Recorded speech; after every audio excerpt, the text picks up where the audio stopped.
Coming up on this episode of Discover Health Podcast. So Yeah. you mentioned the second truck.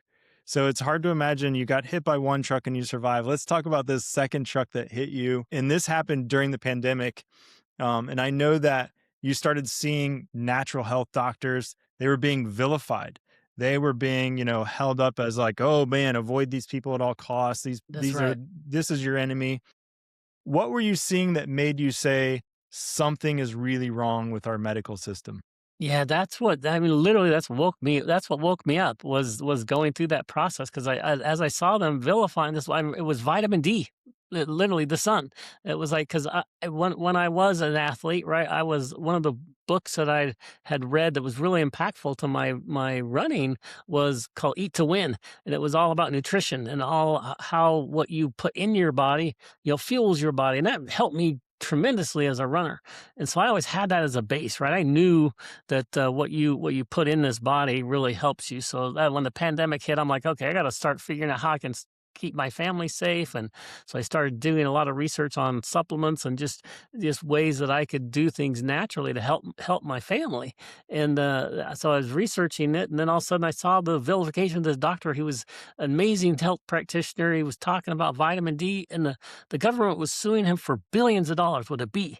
I was like, oh, wow, that's really bad. Vitamin D must be really bad, or he's a really bad doctor, or there's something really going on. So I started doing all this research, and that's what I got this skill set of research where I'd never had that in my life. I'd done research for whatever I was doing with my job, and but I never really sat back and kind of was looking at what's going on in the world.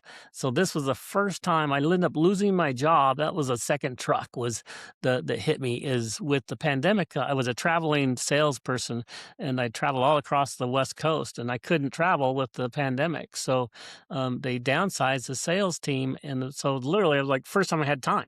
So I'm like, okay, well, let's start researching this vitamin D thing. Well, vitamin D, is it really bad?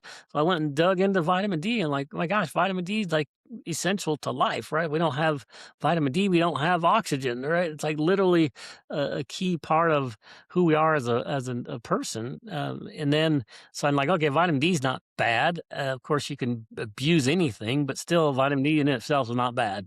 And I was like, this doctor must be really bad. So let me dig into to see what's wrong with him. Well, he must be just a bad dude.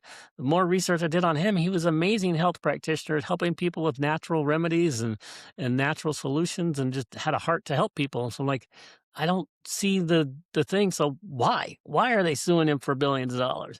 And then I started researching on the motivation of why they were suing him, and that's when I uncovered, what I believe is just how our healthcare system in the early 1900s got taken over. The Rockefellers created this report called the Flexner Report, and they used that report for really nefarious purposes. And they ended up taking over all of our medical schools back then, and then vilifying all the all natural health practitioners. Back then, it was like 50-50. We had 50% of our practitioners were all natural, holistic people, and 50% of them were in some type of medical field.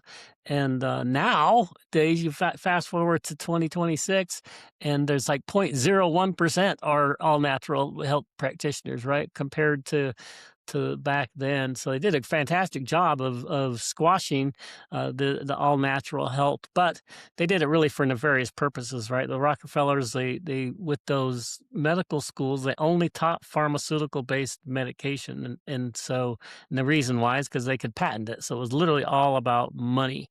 And Absolutely. you look at how powerful our medical cartel is, I call it, that Mhm. is in power today. It's absolutely frightening when you do the research, because you see how powerful they are. They own the research, they own the scientists, they own the media, they own so much of information that they control all of it.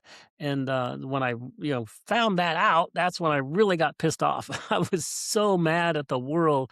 I was so mad. I was like, how could I be so deceived? And 50 years of my life not knowing that this is going on.